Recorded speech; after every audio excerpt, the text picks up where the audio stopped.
사장님, 오늘도 마음이 안 좋아 보이세요. 아니야, 그냥 생각이 좀 많아서. 그 집 그 일 때문이죠. 우지영 씨는 말없이 고개를 저었습니다.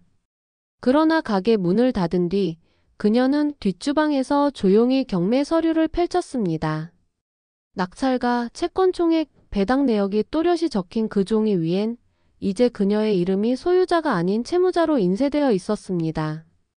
몇 달 전까지만 해도 자기 집이라 불렀던 서울 아파트가 이제는 영영 돌아갈 수 없는 곳이 된 셈이었죠. 우지영 씨는 구리 수택동에서 나고 자란 토박이였습니다. 동네 사람들 대부분이 이름 석자를 알고 배달기사들도 여기 사장님 참 오래 하셨다고 말할 정도였죠. 30대 초반에 시작한 치킨집은 자본도 없고 백도 없었지만 오직 메뉴와 정성으로 버텨낸 가게였습니다. 그녀는 튀김옷을 바꾸고 양념 소스를 직접 개발하고 배달앱 리뷰 하나하나에 댓글을 달며 단골을 늘렸습니다. 그렇게 몇 년이 지나자 저녁 시간만 되면 가게 앞은 웨이팅 줄이 생겼고 수택동에서는 꽤 알려진 맛집 사장님이 되었습니다. 하지만 장사가 항상 잘 됐던 건 아니었습니다. 특히 코로나가 터졌던 해는 지옥 같았습니다. 거리두기와 영업 제한, 배달앱 수수료에 밀려 순이익은 반 토막이 났고 점심 장사를 아예 접어야 할 정도였죠. 그런 상황이 반복되면서 그녀는 점점 확신이 들었습니다. 치킨만 튀겨서는 내 집 절대 못 사겠다고 말이죠. 그렇게 모아온 목돈이 3억 단위에 가까워질 무렵 그녀는 우연히 본 부동산 커뮤니티의 글 하나에 마음이 움직였습니다. 서울 중심권 아파트 세입자 끼면 실투 2억 중반 가능. 이 문장 하나가 지영 씨의 인생을 바꿔놓았습니다. 그 글에서 소개한 단지는 롯데캐슬 베네치아라는 이름을 가진 주상복합 아파트였습니다. 중구 중심부 청계천로에 위치해 있으며 청계천 산책로를 따라 광장시장이나 종묘까지 걸어갈 수 있었죠. 대로변 상권과 연결된 입지는 눈이 번쩍 뜨일 만큼 좋아 보였습니다. 거기다 복합 상업시설과 커뮤니티 센터, 피트니스, 어린이집까지 한 단지 안에 갖춰진 구조는 외곽의 아파트와는 비교도 되지 않았습니다. 그녀는 고민 끝에 해당 물건을 직접 보러 갔고 그날 바로 계약서를 썼습니다.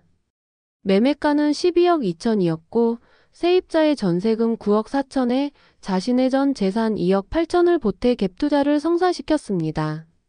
누군가는 무리한 투자라고 했지만 지영 씨는 오히려 이렇게 말했습니다. 서울 아파트 하나쯤은 있어야 사람 취급받죠. 이게 그녀가 가진 마지막 승부수였고 기회는 이때뿐이라는 생각에 망설임은 없었습니다. 그런데 그 아파트는 매입 시점이 꼭지였습니다. 이듬해부터 집값은 눈에 띄게 떨어지기 시작했고 대출 금리는 가파르게 상승했습니다. 대출이자만 해도 매달 100만 원 단위를 넘겼고 치킨집 수익으로는 감당이 점점 어려워졌습니다. 게다가 전세 만기가 돌아오자 세입자가 재계약을 거부하고 이사를 나가겠다고 통보했습니다.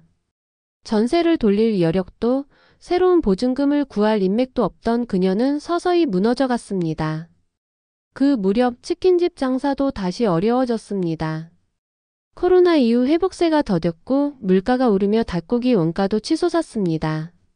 하루하루가 고비였습니다.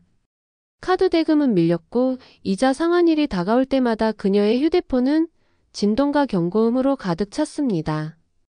결국 캐피탈사에서 법적 조치를 예고하는 연락이 왔고 그녀는 더 이상 버틸 수 없다는 걸 깨달았습니다. 경매는 그렇게 시작됐습니다. 낙찰가는 11억 2천. 매수 가격보다 1억이나 낮은 금액이었고 각종 경매 비용을 제외하면 실질적으로 그녀가 넣은 2억 8천은 반토막이 난 셈이었습니다. 남은 건 약 1억 4천. 처음 서울집을 보러 갔던 그날의 설렘과는 전혀 다른 감정이 그녀를 짓눌렀습니다. 경매 결과를 확인한 날 밤 우 씨는 가게 뒷주방에서 혼자 앉아 있었습니다. 손엔 배달 어플 주문 알림이 떠 있었지만 눌러볼 힘도 없었습니다. 그녀는 자책했습니다. 그냥 치킨만 튀겼어도. 그때 서울이 뭔지 주상복합이 뭔지 욕심 안 냈어도 그런 말들이 맴돌았습니다. 그리고 몇 년간 쌓아올린 자산이 순식간에 무너졌다는 현실이 믿기지 않았습니다. 장사를 그만두고 싶다는 생각도 들었습니다.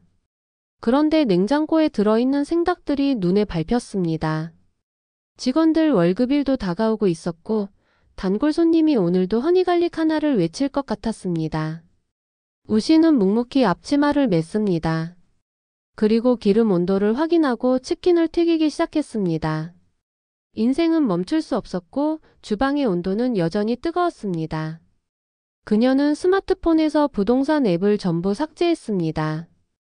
대신 치킨 원가표를 다시 만들고 포장 용기를 바꿨습니다. 메뉴판도 새로 디자인했고 SNS 홍보 대신 고객 리뷰에 더 집중하기로 했습니다. 뭘 버릴지는 몰랐지만 뭘 지켜야 할지는 확실해졌습니다. 익숙한 일상만이 위기에서 사람을 다시 일으켜 세운다는 걸 그녀는 경험으로 배웠습니다. 이후 우씨의 이야기는 인근 소상공인들 사이에서도 빠르게 퍼졌습니다. 사실 저도 투자 고민했었어요. 서울 집 살 뻔했죠. 그녀의 실패는 누군가의 경고가 되었고 또 다른 누군가에겐 위로가 되었습니다. 그렇게 그녀는 치킨만 튀기던 사장이 아니라 말할 수 있는 사람이 되었습니다. 지금도 수택동 치킨집은 영업 중입니다. 가게 유리문에는 수택동 토박이 우지영 사장이라는 문구가 붙어 있고 그 옆에는 오늘도 바삭하게 튀기겠습니다 라는 손글씨가 따라 붙어 있습니다. 서울의 주상복합 아파트는 사라졌지만 튀김 냄새와 고소한 향이 감도는 이 공간은 여전히 그녀의 삶 그 자체였습니다. 우지영 씨는 이렇게 말했습니다. 내 선택이 전부 틀렸다고 생각하진 않아요.